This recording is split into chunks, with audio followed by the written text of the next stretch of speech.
അല്ലെങ്കിൽ ഭഗവതിയുടെ കാവ് എന്ന് പറയുന്ന രീതിയിൽ ഒരു ഔദ്യോഗിക പദവി വെളിച്ചപ്പാട് എന്ന് പറഞ്ഞ് ഇല്ല ഇല്ല ഇല്ല എന്നുള്ള ആദ്യം നിങ്ങൾ മനസ്സിൽ ഉറപ്പിക്കുക. കോമരമായിട്ടൊരുവനെ ദേവിയും ശുദ്ധമായി കൈക്കൊള്ളും അന്നു തന്നെ. വേണ്ടുന്നതൊക്കെയും കോമരൻ ചൊല്ലുന്നു, അമ്മയ്ക്കു സമ്മതമായതാണ്. നിഴലിരിക്കുന്ന ഒരു ചടങ്ങുണ്ട്. അത് ഓക്കെ യോഗത്തിൽ ഇത്ര പേര് അവിടെ നിഴലിരിക്കുന്നുണ്ട്. അവര് വെളിച്ചപ്പാടാവാൻ വേണ്ടി ആഗ്രഹിച്ച് അവിടെ ദേവിയെ ഉപാസിച്ച് വന്നിരിക്കുന്നവരാണ് എന്നാണ് പറയപ്പെടുന്നത്. അപ്പോഴും വെളിച്ചപ്പാടല്ല. ഇടയ്ക്ക് ഒരൊറ്റ കാര്യം എല്ലാവരെയും ഓർമ്മിപ്പിക്കാനുള്ളത്, അതായത് ഭരണി മഹോത്സവത്തോടനുബന്ധിച്ചുള്ള അന്നദാനത്തെക്കുറിച്ച്.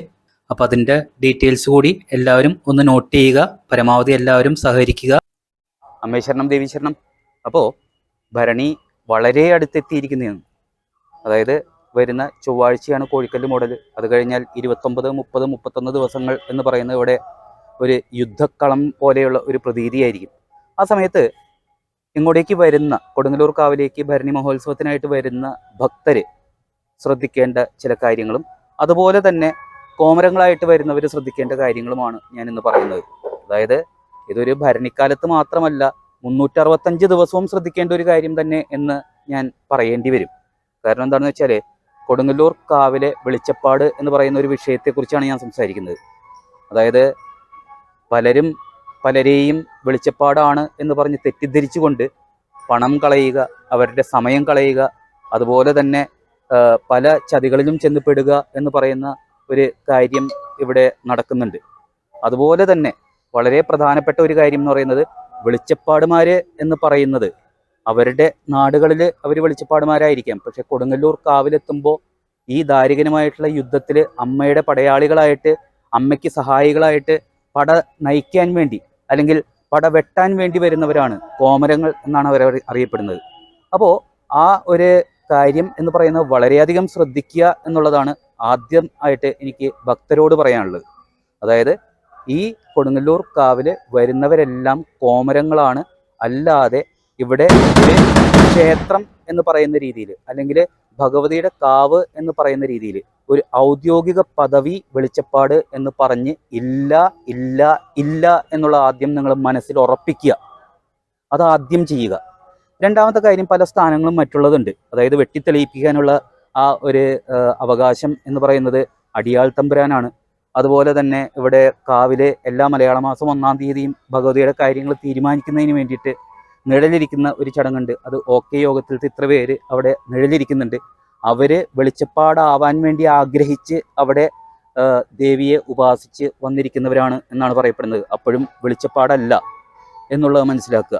അതേപോലെ തന്നെ പല സ്ഥാനങ്ങൾ, ഇപ്പോൾ തമ്പുരാനുണ്ട്. തമ്പുരാൻ എന്ന് പറയുന്ന അമ്മയുടെ പിതാവിൻ്റെ സ്ഥാനമാണ്. അപ്പോൾ കൊടുങ്ങല്ലൂർ കാവിൽ എന്ന് പറയുന്നത് വെളിച്ചപ്പാടില്ല എന്ന് പറയുമ്പോഴും പഴമക്കാർ പാടുന്ന ഒരു പാട്ടിലൂടെ വെളിച്ചപ്പാടുണ്ട് എന്ന് നമ്മൾ വിശ്വസിക്കേണ്ടി വരും. പക്ഷെ ആ വെളിച്ചപ്പാട് ആരാണ് എന്ന് നമുക്ക് അറിയാൻ സാധിക്കില്ല എന്നുള്ളതാണ് ഒന്നാമത്തെ കാര്യം മനസ്സിലാക്കേണ്ടത്. ആ വെളിച്ചപ്പാട് എന്ന് പറയുന്നത് ഈ കൊടുങ്ങല്ലൂർ കാവില് അശ്വതി കാവ് തീണ്ടലിൻ്റെ ആ ഒരു സമയത്ത് അല്ലെങ്കിൽ ഉത്രട്ടാതി, രേവതി, അശ്വതി നാളുകളിൽ ഇവിടെ ഈ കാവിലുണ്ടായിരിക്കും എന്നുള്ളതാണ് ആ പാട്ടിലൂടെ വ്യക്തമാക്കുന്നത്. അതായത് ഇപ്പോൾ ഞാൻ ഭൗതികമായിട്ട് നിങ്ങൾക്ക് എല്ലാവർക്കും ചതിയിൽപ്പെടാതിരിക്കാൻ വേണ്ടി വെളിച്ചപ്പാടില്ല അല്ലെങ്കിൽ വെളിച്ചപ്പാടെന്ന് പറയുന്ന ഔദ്യോഗിക സ്ഥാനമില്ല എന്നൊക്കെ പറഞ്ഞെങ്കിൽ പോലും ഭഗവതിക്കൊരു വെളിച്ചപ്പാടിനെ വേണം എന്നുള്ളത് ആ പാട്ടിലൂടെ വ്യക്തമാവുന്നുണ്ട്. ഇവിടെ വർഷങ്ങളായിട്ട് ഭരണിക്ക് പാട്ട് പാടുന്ന, അമ്മയുടെ ഭരണിപ്പാട്ട് പാടുന്ന ശിവൻ ചേട്ടനും അതുപോലെ തന്നെ സജീഷ് ചേട്ടനും ഉണ്ട്. ഇദ്ദേഹം കോമരവുമാണ്, ഇദ്ദേഹം പാട്ടുകാരനാണ്. ആ പാട്ടിൻ്റെ വരികൾ പറഞ്ഞുകൊണ്ട് തന്നെ. അപ്പോൾ അവിടെ ഞാനിത് പറയാൻ കാരണം, ഇവിടേക്ക് വരുന്ന കോമരങ്ങളിൽ ആർക്കാണ് ആ യോഗം കിട്ടണേ എന്നുള്ള പ്രാർത്ഥനയോടുകൂടി ഓരോ കോമരവും വരിക എന്നുള്ളതാണ് ഇവിടെ ഈ ഒരു പാട്ടിൻ്റെ ശകലവും അതിൻ്റെ അർത്ഥവും വ്യക്തമാക്കുന്നതിലൂടെ ഞാൻ ഉദ്ദേശിക്കുന്നത്. അപ്പോൾ അദ്ദേഹം തന്നെ അത് വ്യക്തമാക്കും, പാട്ട് ഏതാണ്, അതിൽ പറയുന്നത് എന്താണ് എന്നുള്ളത്. അമ്മേ ശരണം. നമ്മൾ കാലങ്ങളായിട്ട് നമ്മുടെ പാരമ്പര്യമായിട്ട് നമ്മുടെ കാരണന്മാരായിട്ട് പാടി വരുന്ന ഒരു ദേവീചരിതം കഥയുടെ ഒരു കുറച്ച് ഭാഗം, അതിൽ ഒടുവിൽ പറയുന്ന കുറച്ച് ഭാഗമുണ്ട്. അതിൽ ശരിക്ക് ദേവിയെ സങ്കല്പ കർമ്മം കഴിഞ്ഞാൽ അടിയന്തിരം കൂടി ചെയ്തിടണം. കോമരമായിട്ടൊരുവനെ ദേവിയും ശുദ്ധമായി കൈക്കൊള്ളും അന്നു തന്നെ. വേണ്ടുന്നതൊക്കെയും കോമരൻ ചൊല്ലുന്നു, അമ്മയ്ക്കു സമ്മതമായതാണ് എന്നതിൽ പിന്നെയും കാവും പണി ചെയ്ത് സങ്കല്പ കർമ്മവും ചെയ്തതാണ്.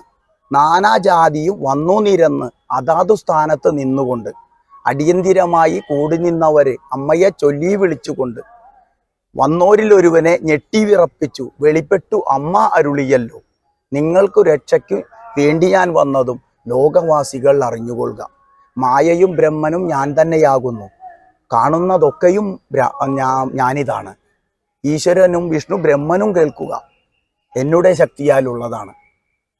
ഇങ്ങനെയുള്ള ചില വരികൾ നമ്മളത് കൂട്ടി യോജിച്ചു വരുമ്പോൾ അതിൽ ഈ പറയുന്ന അമ്മ ആരെയാണോ ഒരാളെ ഞെട്ടി വിറപ്പിച്ച് വരുന്നുണ്ട്. എല്ലാവരും അമ്മയുടെ ഭക്തന്മാരാണ്, കോമരങ്ങളാണ്, എല്ലാവിധ അവരുടെ ശക്തി ഉണ്ടായിരിക്കും. എങ്കിൽ കൂടി ഒരാളെ അമ്മ തിരഞ്ഞെടുക്കുന്നുണ്ട്.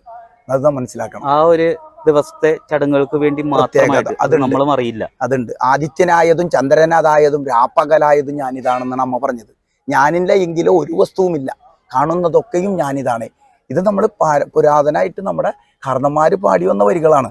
അതാണ് നമ്മൾ തുടർന്നത്. അതിൽ ഈ ചേട്ടൻ പറഞ്ഞ ഒരു കാര്യമായിട്ട് യോജിച്ചു വരുമ്പോൾ ചില സത്യങ്ങൾ നമ്മൾ മനസ്സിലാക്കുക. അപ്പോൾ ഇവിടെ കൃത്യമായിട്ട് വ്യക്തമാവുന്നത് എന്ന് പറഞ്ഞു കഴിഞ്ഞാല് ഈ വെളിച്ചപ്പാട് എന്ന് പറയുന്ന ഔദ്യോഗിക സ്ഥാനം ഇല്ല എന്നുണ്ടെങ്കിൽ പോലും ഇവിടെ വരുന്ന ഓരോ കോമരവും ഓരോ ഭക്തനും വിശ്വസിക്കേണ്ടത് ആ ഭരണി നാളുകളിൽ അമ്മയുടെ ചടങ്ങുകൾ നടത്താൻ വേണ്ടി ഞെട്ടിവിറച്ചുകൊണ്ട് ഒരാൾ അവതരിക്കും. അത് അമ്മ നിയോഗിക്കുന്ന ഒരു വെളിച്ചപ്പാടായിരിക്കും. ആ ഒരേ ഒരു വ്യക്തി എല്ലാ വർഷവും ആ വ്യക്തി തന്നെയായിരിക്കണം എന്നില്ല. പക്ഷെ ഈ ഭരണി നാളിൽ അമ്മ ഒരാളെ വെളിച്ചപ്പാടായിട്ട് നിയോഗിക്കും. അതോടുകൂടി തീരും. അടുത്ത ഭരണിക്ക് ഇതുപോലെ ഭക്തർ വരും, ഇതുപോലെ കോമരങ്ങൾ വരും. അതിലൊരാളെ അമ്മ തിരഞ്ഞെടുക്കും. അതിലൊരാളാവാൻ വേണ്ടിയുള്ള ആത്മാർത്ഥതയോടുകൂടി വ്രതശുദ്ധിയോടുകൂടി അമ്മയ്ക്ക് വേണ്ടി പടവെട്ടാൻ വേണ്ടി എല്ലാവരും ഇവിടെ എത്തുക. അല്ലാതെ മറ്റൊരു ചതിയിലും പെടാതിരിക്കുക.